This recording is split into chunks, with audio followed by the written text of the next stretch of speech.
Em nome do Pai, e do Filho, e do Espírito Santo. Amém. Catequese sobre os 10 mandamentos da lei de Deus. 7º mandamento da lei de Deus: não furtar. O que nos ordena o 7º mandamento da lei de Deus?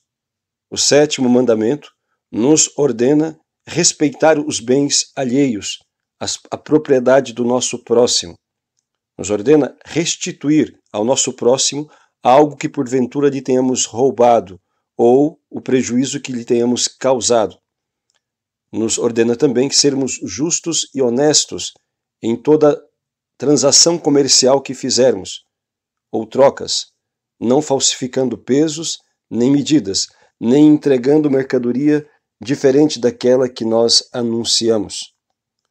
Se formos patrões, nos ordena pagar o salário justo àqueles que trabalham para nós. Se formos funcionários, nos ordena cumprir o trabalho contratado. E o que nos proíbe o 7º mandamento da lei de Deus? Nos proíbe o roubo e o furto. Roubo significa retirar um bem do próximo mediante o uso de violência, armas ou ameaças. Furto significa retirar de modo sorrateiro, escondido, alguma coisa que pertence ao nosso próximo. Nos proíbe também a fraude, quer dizer, a falsificação daquilo que nós comercializamos ou dos contratos que fazemos. Nos proíbe a injusta danificação do bem alheio, dar prejuízo ao nosso próximo, ainda que seja involuntariamente. Nos proíbe a violação dos contratos que nós tenhamos feito, seja o contratante, seja o contratado. Nos proíbe retermos injustamente o bem que pertence ao nosso próximo, como, por exemplo, pegar emprestado e não devolver. Nos proíbe a usura. O que é usura? É a cobrança de juros, a agiotagem. Eis aqui um pecado muito grave, que já levou muitas pessoas para o inferno. A pessoa ganhar a sua vida às custas da exploração do suor e do sangue alheio, aproveitando-se ou da ignorância ou do desespero numa situação de dificuldade de outra pessoa, cobrando-lhe juros injustos. Então, aquele que assim sobrevive comete uma prática muito grave e que lhe custará a salvação eterna se não se converte a tempo. Quanto sofrimento, quanto transtorno causado a indivíduos ou a famílias por conta desta agiotagem, da cobrança de juros, pessoas que se veem desesperadas para depois pagar aquilo que devem aos seus credores, que lhes sugam até o último centavo, fazendo-as muitas vezes cair em desespero, causa de depressões, de suicídios e de outros tipos de violência, de ações depois impensadas. As pessoas que ganham a sua vida ou que se enriquecem desta forma já têm o seu nome inscrito no livro de Satanás enquanto persistirem nesse tipo de prática. O 7º mandamento proíbe ainda reter ou pagar de modo injusto, aquém do valor, o salário para aquele que trabalha. Diz o Catecismo da Igreja Católica que este é um dos pecados que bradam os céus e pedem a vingança de Deus, juntamente com a exploração de órfãos e viúvas e pessoas em situação de fragilidade. Se a pessoa foi contratada, deve receber o salário justo combinado, e não apenas uma parte, e muito menos ser-lhe negado o direito de receber pelo serviço prestado. As pessoas que incorrem neste pecado, negando o salário àqueles que trabalham ou explorando órfãos e viúvas, incorrem na ira de Deus, atraem sobre si e sobre os seus a ira de Deus. Muito grave pecado aos olhos de nosso Senhor. Mas é importante também dizer às pessoas que são contratadas e que recebem o salário por conta do trabalho que realizam, que é pecado contra o 7º mandamento, não cumprir ou não entregar o trabalho contratado. Pessoas que chegam atrasadas no trabalho, pessoas que faltam ao trabalho, sejam funcionários públicos, sejam funcionários de empresas privadas ou mesmo prestadores de serviço. Se não cumprem aquilo que é contratado, também estão roubando. É uma forma de pecar contra o sétimo mandamento. O sétimo mandamento nos proíbe também reter, ficar com coisas achadas, caso nós tenhamos condições de saber quem é o dono. Os pecados contra o sétimo mandamento, não furtar, são pecados graves? Depende da importância do objeto. Por exemplo, se uma pessoa rouba um chocolate no mercado, comete pecado, mas certamente não é um pecado mortal que lhe faz perder a amizade com Deus. Mas se ela rouba a aposentadoria de um idoso, que depende disso para a sua sobrevivência, aí sim comete um pecado mortal. Roubar é sempre um pecado, mas a gravidade dependerá da matéria, do objeto que é roubado e da importância que tem para os seus donos. A confissão e a reparação dos pecados contra o sétimo mandamento tem uma particularidade que os demais não têm. E é muito importante estarem atentos a isto para que possam fazer boa confissão e justa reparação.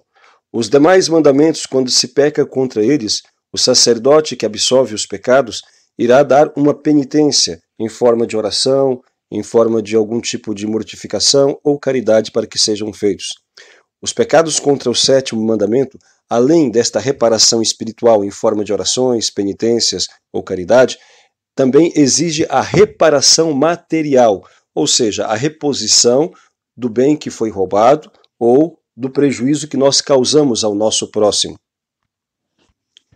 Por exemplo, se alguém roubou uma bicicleta, não basta confessar que roubou a bicicleta, deve devolver a bicicleta ou o valor que lhe corresponde. Se uma pessoa roubou R$1.000 do seu patrão, não basta confessar que arrependeu-se de ter roubado os R$1.000, precisa devolver-lhes, ainda que de forma oculta, mas é necessário devolver-lhes.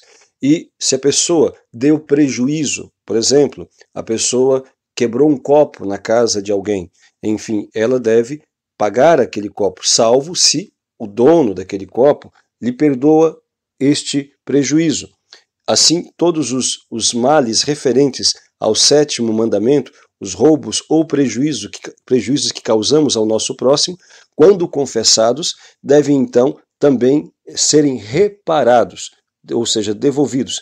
E se não é possível devolver o dinheiro ou o valor àquela pessoa que eu roubei porque já fazem muitos anos, já não o vejo, não conheço ou já morreu, pode ser devolvido aos seus herdeiros, filhos, etc. Ou então, no caso de impedimento físico ou mesmo moral, porque seria muito vexatório, poderia ser algo que, enfim, causasse grandes problemas, de acordo com a orientação do confessor, pode-se devolver a uma instituição de caridade, à igreja mesmo, ou a alguma pessoa pobre, conforme a orientação do confessor.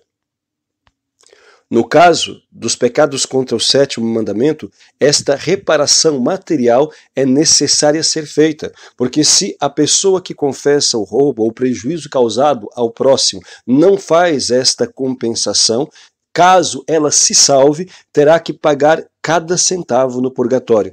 E definitivamente este não é um bom negócio. Nos pecados que se referem ao sétimo mandamento, devemos nos lembrar também do pagamento do dízimo. Não pagar o dízimo, as pessoas que têm renda, não pagar o dízimo, também é uma forma de roubar aquilo que pertence a Deus e à obra de sua igreja.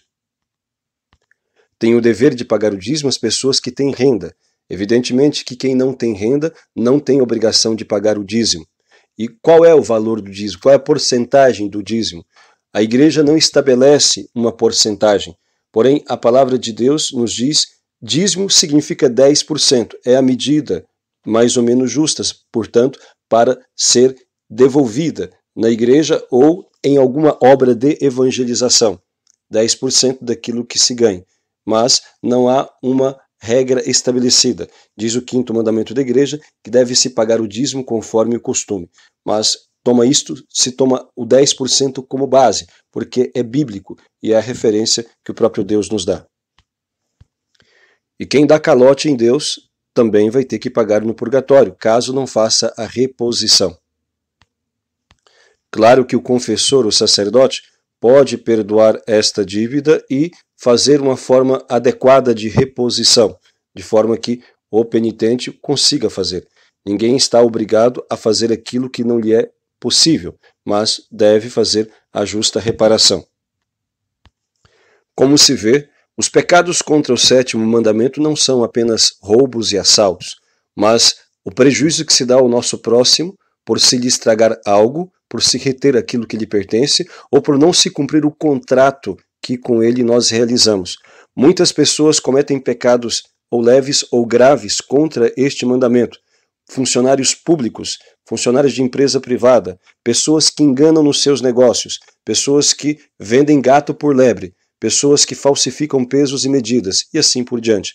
É necessário confessá-los todos com justez e pedir ao sacerdote que absolve a justa reparação, pedir a ele. Caso o sacerdote não dê, você deve fazer a caridade, deve mais ou menos calcular e, de acordo com a sua possibilidade, repor em forma de obras de caridade ou a alguma instituição que cuide de pobres. E no caso do dízimo, ou a própria igreja, ou alguma instituição que evangelize, alguma comunidade ou missionários que estão na missão. A cobiça do dinheiro e esse apego às coisas materiais está na raiz de muitos outros pecados. É uma forma de idolatria, como vai dizer São Paulo em suas cartas. Também vai dizer São Paulo, a cobiça do dinheiro é a raiz de todos os males. Quando se vê todos esses espetáculos de corrupção, de mentira, de roubalheira, tudo se deve a esta ganância, pecados contra o sétimo mandamento. Peçamos à Santíssima Virgem, nossa Mãe do Céu, que nos dê a consciência da eternidade e de que tudo neste mundo passa muito depressa. E como disse nosso Senhor, que nós ajuntemos tesouros no céu, onde a traça não rói e os ladrões não roubam. Louvado seja nosso Senhor Jesus Cristo.